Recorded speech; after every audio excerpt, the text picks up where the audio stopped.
Hi friends, I am Karunanidhi. Welcome to Quaz English Coaching. இன்னைக்கு நாம பார்க்க போற tense is simple future tense.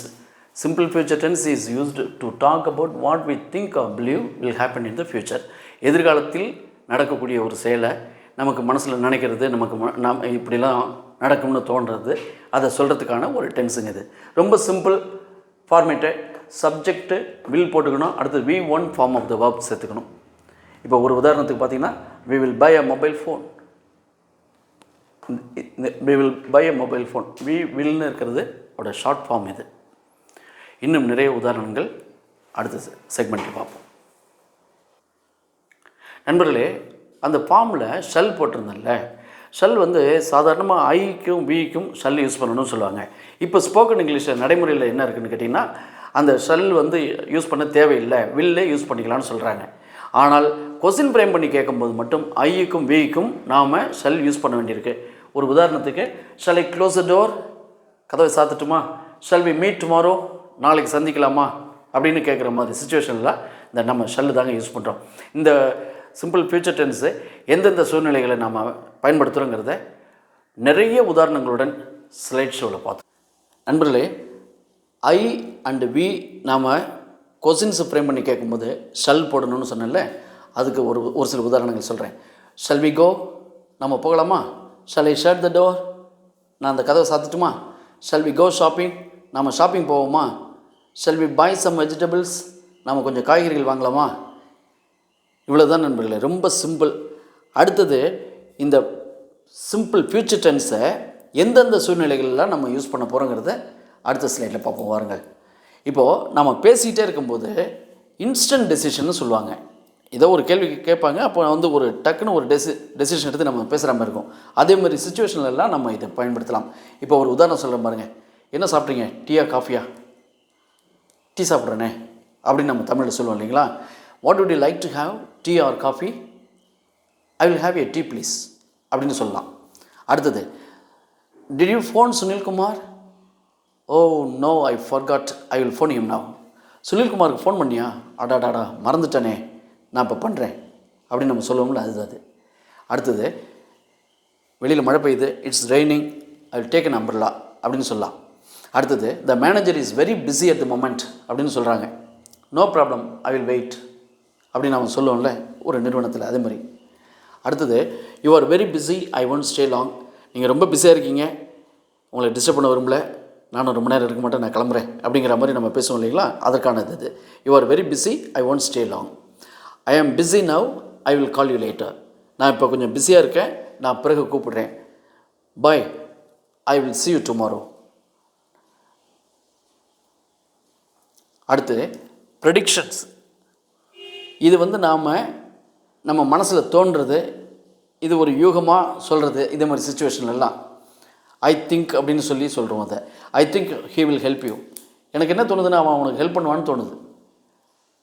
அடுத்து, அவன் ஹெல்ப் பண்ண மாட்டான்னு வச்சிங்களேன், ஐ think he won't help you, அவன் உனக்கு உதவி பண்ண மாட்டான்ப்பா, அது எனக்கு அப்படி தான் தோணுது அப்படின்னு சொல்லுவாங்க.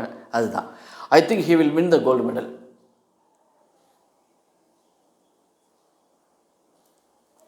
ஐ think he will solve my problem, அவர் என்னுடைய பிரச்சனைகளை முடிப்பார்னு எனக்கு தோணுது. I think he will phone me, அவன் இன்றைக்கி ஃபோன் பண்ணுவான்னு நினைக்கிறேன் எனக்கு.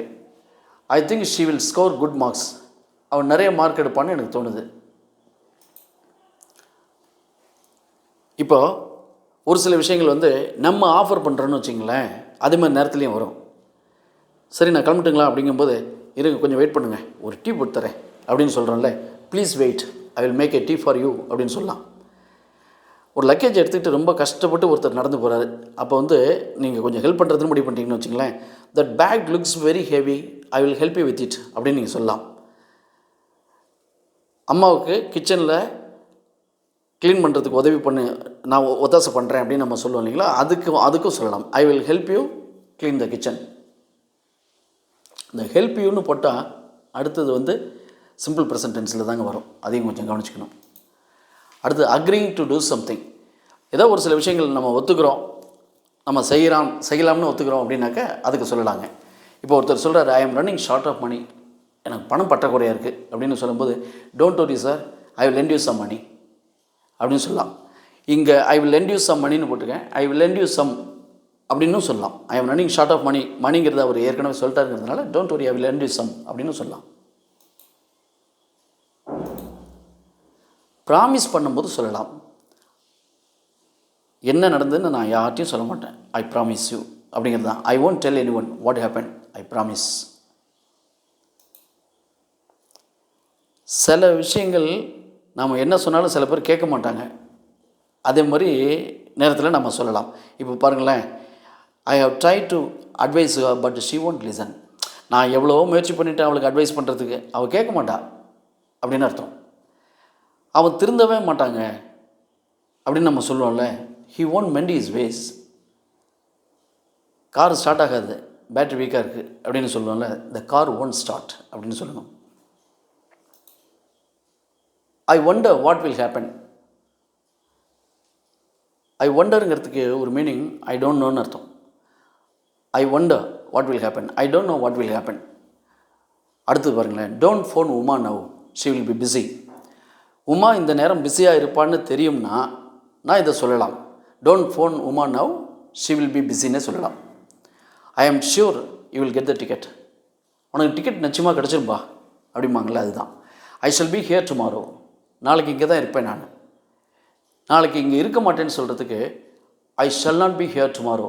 அந்த ஷல் நாட்டோட ஷார்ட் ஃபார்ம் தான் நான் போட்டிருக்கிறது, ஐ ஷல் பி ஹியர் டுமாரோ. நண்பர்களே, இப்போ இது வரைக்கும் நம்ம பிளான் பண்ணாத பல விஷயங்களுக்கு இந்த வில்லை யூஸ் பண்ணுறது எப்படின்னு பார்த்தாச்சு. அதுக்கு தான் நம்ம யூஸ் பண்ணுறோம்.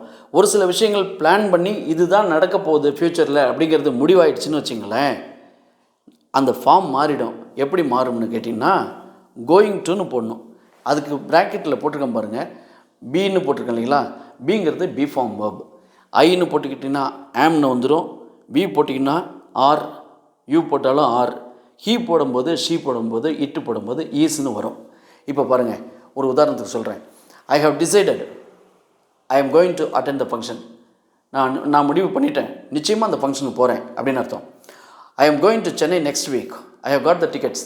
டிக்கெட்லாம் புக் பண்ணிட்டேன், நிச்சயமாக அடுத்த வாரம் நான் சென்னைக்கு போகிறேன்னு சொல்கிறதுங்க. இப்படி தான் சொல்லணும். அது சிம்பிள் ஃப்யூச்சரில் அந்த வில் போட்டு சொல்லக்கூடாது. We are going to buy a house in Pollachi. நிச்சயமாக வாங்க போகிறேன்னு அர்த்தம். He has decided to sell his car. He has decided to sell his old car. He is going to buy a new one. அவர் அந்த பழைய காரை வித்துடுறதுன்னு முடிவு பண்ணிட்டாரு. இப்போ புதிய கார் வாங்க போகிறார். I am seeing my brother tomorrow. நண்பர்களே, இந்த சீன்னு இருக்கிற வேர்ப் இருக்கு இல்லைங்களா, அதுக்கு ஐஎன்ஜி ஃபார்ம் போட்டு கண்டினியூஸ் டென்ஸில் சொல்லக்கூடாது. இது ரூல். ஆனால் நீங்கள் ஒருத்தரை நாளைக்கு மீட் பண்ண போகிறோம் அப்படிங்கிற ஒரு கான்டெஸ்ட்டில் நீங்கள் சொல்ல போகிறீங்கன்னா இதை நீங்கள் யூஸ் பண்ணிக்கலாம். ஐ am seeing my brother tomorrow அப்படின்னா I am meeting my brother டுமாரோன்னு அர்த்தங்க. இப்போ நீங்கள் இது பர்சனலாக சொல்லியிருக்கேன். அஃபிஷியலாக சொல்லும்போது I am seeing my general manager tomorrow, I am seeing my marketing manager tomorrow அப்படின்னு நீங்கள் எப்படி வேணாலும் சொல்லிக்கலாம். நண்பர்களே, இது வரைக்கும் நம்ம பார்த்த சிம்பிள் ஃபியூச்சர் டென்ஸு உங்களுக்கு மிகவும் உதவியாக இருந்திருக்குன்னு நினைக்கிறேன். பாடங்கள் நல்லா புரிஞ்சிருக்குன்னு நினைக்கிறேன். நல்லா ப்ராக்டிஸ் பண்ணுங்கள், நல்லா படிங்க. தேங்க்ஸ் ஃபார் வாட்சிங். இந்த வீடியோ உங்களுக்கு பிடிச்சிருந்ததுன்னா லைக் பண்ணுங்கள், ஷேர் பண்ணுங்கள், முக்கியமாக சப்ஸ்கிரைப் பண்ணி வச்சுக்கோங்க. நாங்கள் அப்பப்போ போடுற வீடியோ உங்களை சேரும். நன்றி நண்பர்களே. மீண்டும் அடுத்த வீடியோவில் சந்திப்போம்.